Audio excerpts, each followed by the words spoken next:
This is Jordan Tower with JT News. Make sure you slap a like on this for me. Well, the Jim Jones and Cameron feud continues as Jim Jones makes his rounds to radio recently. A lot of people have been asking the question, what's up with you and Cam? Promo, like I thought it was work too. I thought it was a joke too. I was like, it's gotta be a joke. I mean, not in the beginning. In the beginning we was like two peas in a bucket. Fuck it, but you trying to separate, man. Money makes you your own man, especially when you make a shitload of my records. Somehow I'm not making the cut. I guess I ain't good enough. We all thought it was a joke because these guys are both part of Diplomats, seem like brothers since like mid 90s. You know, since they hit the scene, they seem like inseparable. They had their little tiff between like 2007 to 2011, but we always knew they were going to get back together because brothers always come back together. And even if they have a problem right now, we know they're all going to get back together. But let's revisit this, okay? So around 2007, Jim Jones was on fire. He had Ballin' Out. This was the first time Jim Jones really stepped out on his own as an artist. He had a deal at Koch Records. Ballin' came out. Big artist. Big independent artist. We all know Cameron, been big. He was at, he did the Rockefeller deal. Oh boy. Bunch of albums. Huge. Had the Diplomat albums with Jim Jones and Duke the God. Huge. Okay, so now it's 2007. Jim Jones is big. Now, 50 Cent and Cameron get into it around this time right here. Cameron calls up to Hot 97 when 50's up there and challenges 50 because 50 had been going around saying he can shut projects down at Koch because he had a problem with Koch because they released his first mixtape, Guess Who's Back, and always had a problem with Alan Grumblack, who run Koch. He was not taking shots at Diplomats, but what was uncovered later is that Alan Grumblack actually paid Cameron $200,000 or something to start a beef with 50 to boost sales at Koch. But put Cam on the phone. Diplomat Records, and we pay them. Put Cameron on the phone. And you know. Put Cameron on the phone. Hello? Cam, what's up, baby? 50, what up, baby? You know, they owe me some things over here. I just wanted to see what's going on. You can shut down Diplomat projects. I'm not talking about Diplomats. Is it? Cam, if you really want that? Nah, that's what I was asking. Can you do it? That's what I'm asking. What I'm saying to you is, listen, let me explain something to you. I'm saying to you, I got projects over there. I just signed off.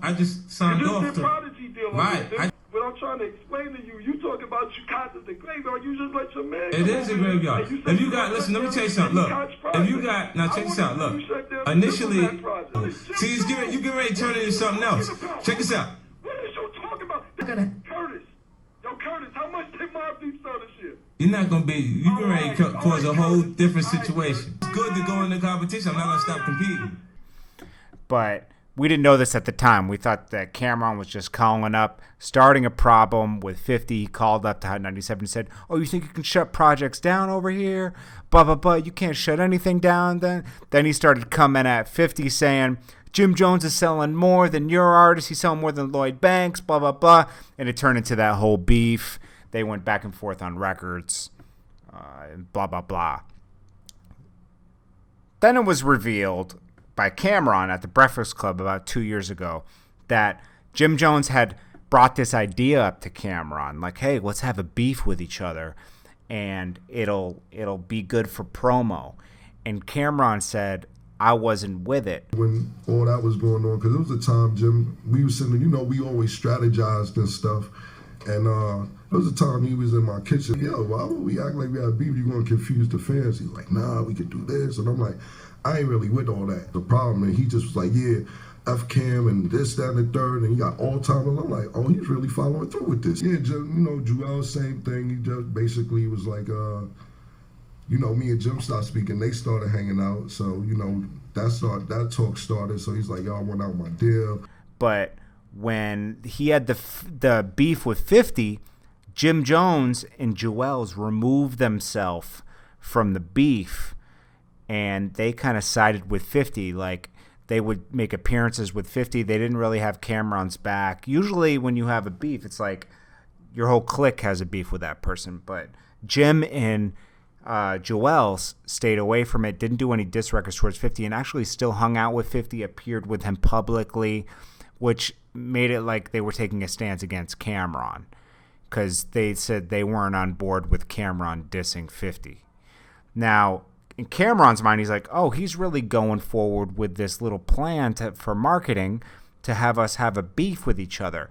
And, of course, Jim and Joel's were hanging out a lot around that time, so Joel's was influenced by Jim, and he said, I want to get released from Cameron. I want to be separate from the whole Def Jam Cameron Dipset situation. He wanted a straight deal with Def Jam.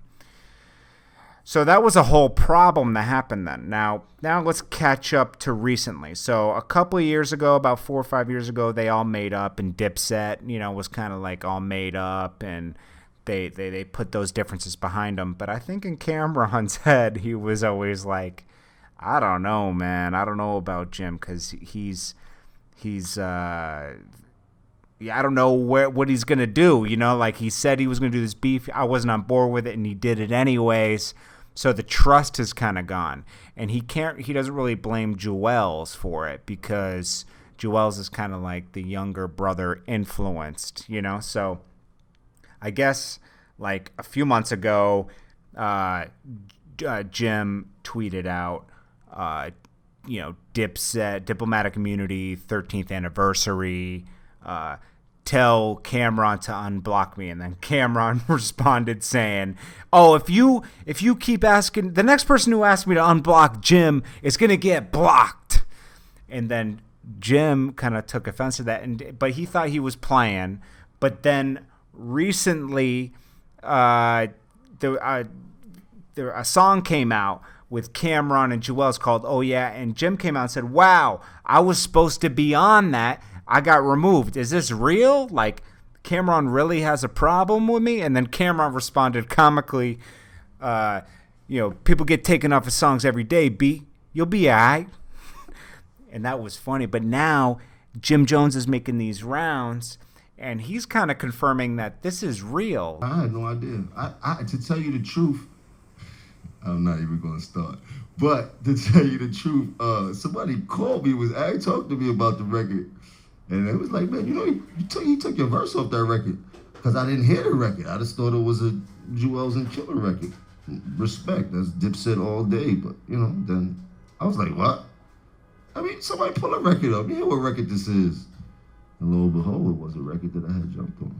Yeah, I mean, things happen. Shit, you get older. I mean, every book has chapters.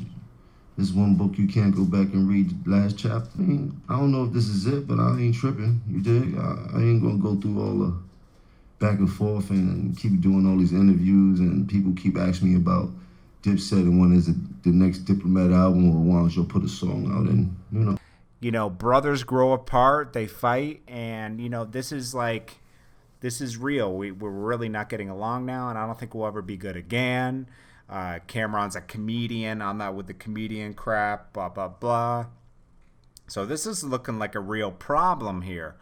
Hopefully they can get past this, but it looks like Cameron is kind of holding a grudge here. Like he feels a certain way because Jim took that path back in 2007. He just won't let that go. I think it really bothers him.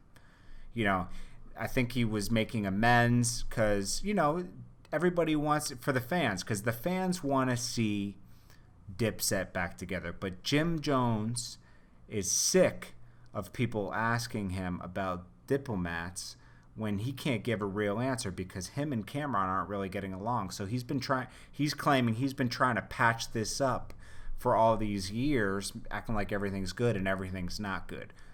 What do I think? I think this is a marketing ploy again. These guys are very good at marketing. They're not stupid, and they're going to give people what they want. Beef sells. Look at Love and Hip Hop.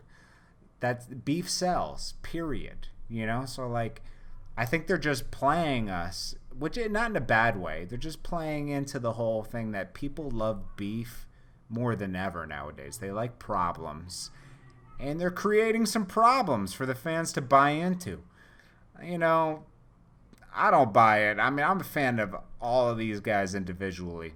Hopefully they all make up and they work it all out. But this is a detail of the Jim Jones and Cameron beef. Well, this is Jordan Tower with JT News, reporting as much news as possible.